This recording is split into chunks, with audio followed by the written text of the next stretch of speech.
estava lá no quarto, onde era o quarto de John Wesley. E a criança estava de joelhos, no mesmo lugar onde John Wesley estava de joelho. E aquela criança estava ali de joelho, orando, dizendo: Deus, eu também quero ser usado por Ti, como o Senhor usou a vida de John Wesley. Sabe quem era essa criança? É o Billy Graham, um dos maiores pregadores de todos os tempos, amém? Quando você tem uma vida de oração, você deixa uma marca por onde você passa. Quantos podem aplaudir o Senhor e glorificar a Deus? Aleluia.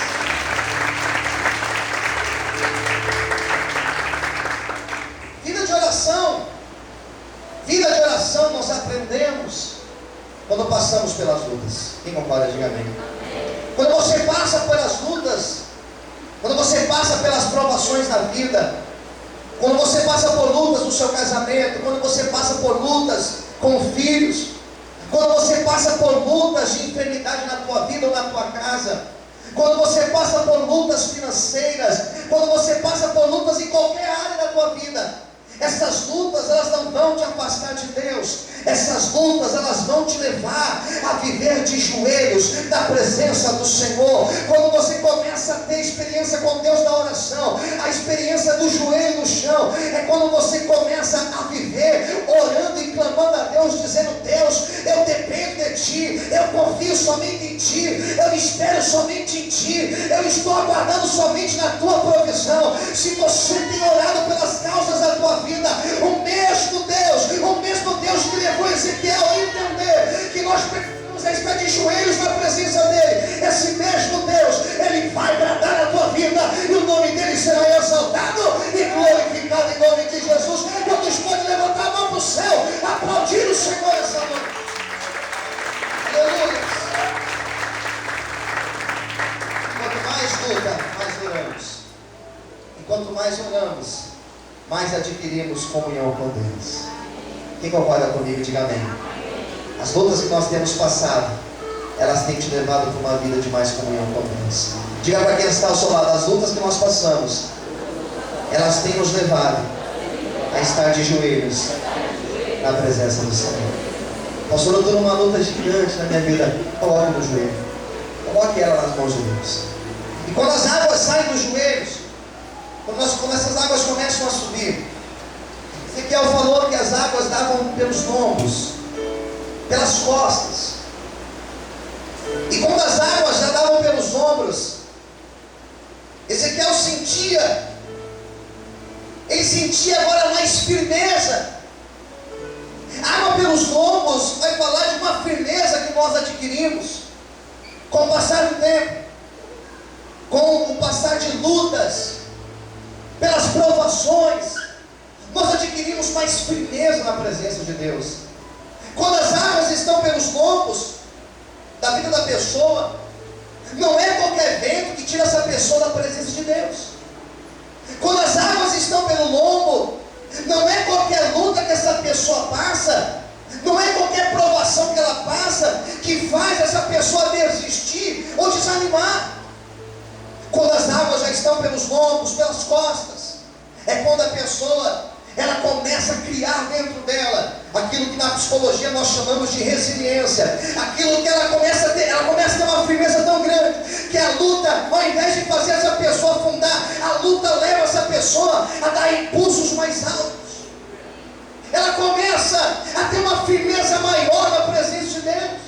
Vem a luta, vem a provação, vem a dificuldade, os lombos estão ungidos, a pessoa está revestida pela armadura de Deus. Pode vir a provação, pode vir a tentação, pode vir o desespero, a vontade de parar. Quando ela já está com as águas no lombo, ela fica mais firme com Deus, porque ela sabe que a luta vem e passa, a tentação vem e passa, a vontade vem e passa. Quando você está firmado com Deus, você está firmado na presença do Espírito Santo. Vem uma luta, vem a tentação, você resiste o diabo e ele foge da tua presença. Se você tem passado dias difíceis, permaneça firme, porque o Senhor, ele vai te sustentar, ele vai te manter de pé, ele vai honrar a tua fé, querido. Quem acredita nisso, aplauda o Senhor e glorifique a Deus no Senhor.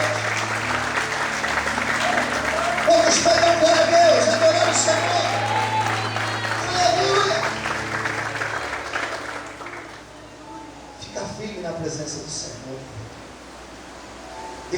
águas de Deus te mantêm de pé. Não desista, não desista. Quando as águas já estão pelos lombos, e quando a pessoa ela já aprendeu que toda luta que ela passa, que toda aprovação que ela passa, ela já entendeu que tudo isso faz parte do processo de ensino de Deus para as nossas vidas. Diga para quem está ao seu lado: Deus está te ensinando. Fala assim para o irmão: deixa Deus conduzir a tua vida. E então agora ele desfruta de um quarto momento. Era onde eu gostaria de chegar. Ele agora começa a caminhar.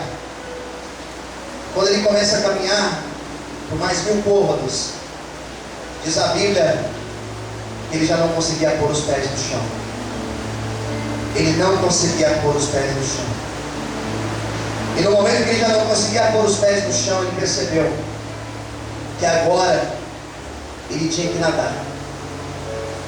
E esse nadar representa a plenitude da presença do Senhor na nossa vida. Quem entendeu, diga amém. Esse nadar representa, mostra a porta para mim, por favor.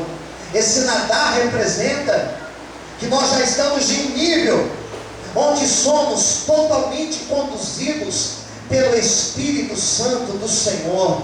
Tem texto da palavra de Deus que os discípulos de João Batista foram falar com Jesus. João Batista estava preso, já tinha sido condenado a morrer, a ser decapitado. E diz a Bíblia que 2 discípulos de João Batista foram falar com Jesus e fazer algumas perguntas para Jesus. E diz a Bíblia que eles perguntaram: olha, mestre, João Batista mandou a gente vir aqui te perguntar se realmente o Senhor é o Cristo ou se devemos esperar o outro. Então a Bíblia vai dizer que Jesus olhou para os 2 discípulos e disse: olha, diga para João Batista que aqui fora os cegos estão enxergando, os surdos estão ouvindo, os mortos estão sendo ressuscitados, e o evangelho do reino tem sido pregado para os pobres. Aqueles 2 discípulos saíram, e diz a Bíblia que quando eles saíram, Jesus começou a dizer para a multidão: o que foste ver no deserto? Se referindo a João Batista: foste ver um profeta?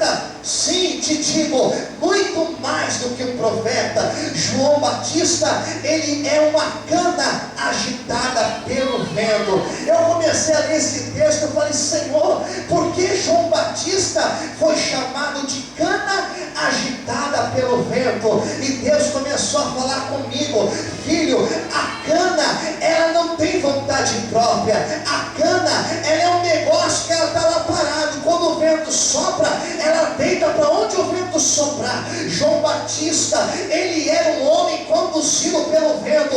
Onde o vento soprava, ele ia. O vento soprava, ele não quebrava, ele inclinava, mas ele não quebrava. Assim é aquele que é guiado por Deus.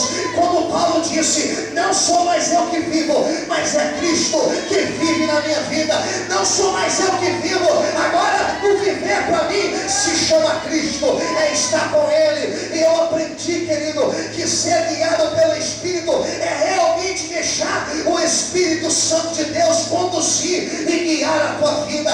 Não sou mais eu que ando, não sou mais eu que decido, mas é o Espírito Santo do Senhor que guia e que conduz a minha vida. Se você tem sido guiado por Deus, fique tranquilo, porque o Senhor, Ele sabe onde vai te levar. Quantos podem aplaudir e exaltar a Deus nessa noite? Em nome de Jesus. Mais fortes palmas, aleluia. É ser totalmente dependente de Deus. Ser totalmente dependente de Deus. É depender de ninguém. É você, como foi louvado aqui hoje, é você confiar somente em Deus. Quem entendeu, diga amém. Nós não ficaremos refém de ninguém. Você não ficará na mão de ninguém.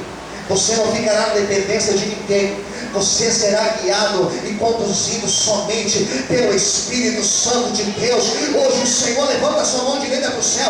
Hoje o Senhor, Ele te tira de debaixo da mão do homem, do jugo do homem, da dependência do homem, porque a partir de hoje viveremos totalmente na dependência daquele que é Senhor dos senhores, daquele que é o Rei dos reis. Deixa Deus conduzir a tua vida nessa noite. Quantos podem aplaudir e adorar a Ele em nome de Jesus? Aleluia! Sabe o que Ezequiel percebeu? Que conforme ele foi nadando na presença de Deus, escuta isso. Conforme ele foi nadando na presença daquele rio, na presença de Deus, ele começou a perceber que todo o cenário ao seu redor foi modificado. Quem entendeu, diga amém. Amém. Ele entendeu que conforme aquelas águas foram se tornando mais profundas, todo o cenário ao redor começou a ser modificado. Eu vou dizer algo de Deus para você nessa noite, sem medo de errar, e você pode marcar esse dia de hoje e até o dia 31 de dezembro deste ano. Você vai me procurar para dizer: pastor, lembra aquela pregação do dia 11 de novembro? Aquela pregação que o senhor falou aquilo, Deus falou comigo naquele dia, e eu estou vivendo aquilo que o pastor disse. Quando Ezequiel percebeu, ele entendeu que onde a presença de Deus passa, todo o cenário é modificado. Quando a presença de Deus passa numa casa, o cenário desta casa é modificado. Quando a presença de Deus passa na vida do homem, na vida da mulher, o cenário é modificado.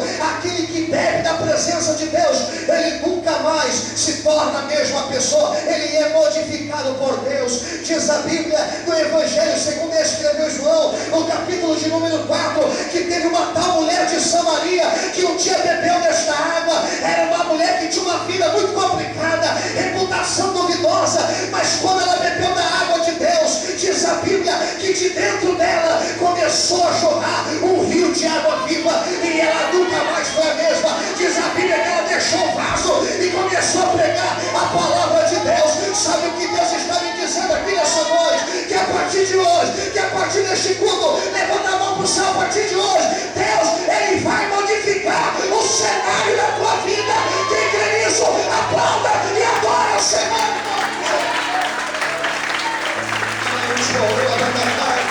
Feche os teus olhos por um minuto de relógio. Por um minuto aplauda o Senhor. Por um minuto aplauda o Senhor. Diga: Deus, eu preciso disso, Deus. Diga: Deus, muda. Diga: Deus, muda a minha vida, Senhor. Escuta isso. Isso aqui é para quem crente. Entendeu?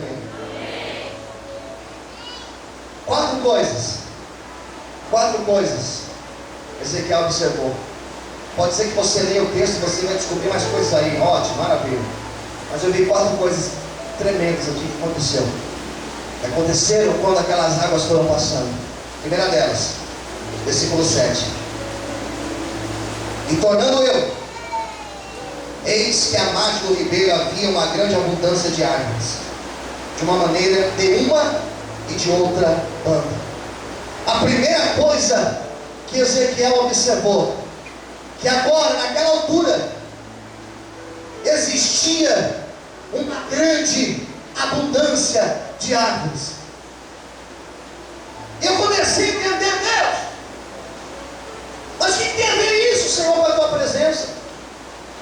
O que tem a ver essas árvores, Deus, essa abundância de árvores com a tua presença?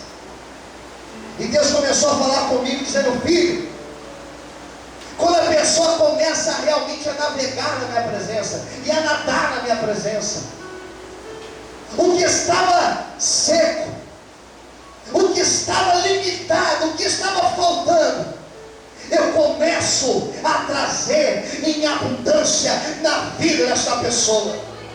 E Deus me deu uma palavra que está em Lucas capítulo 5, onde Pedro, Simão, ele estava pescando, e diz a Bíblia que ele não pescou nada naquela noite.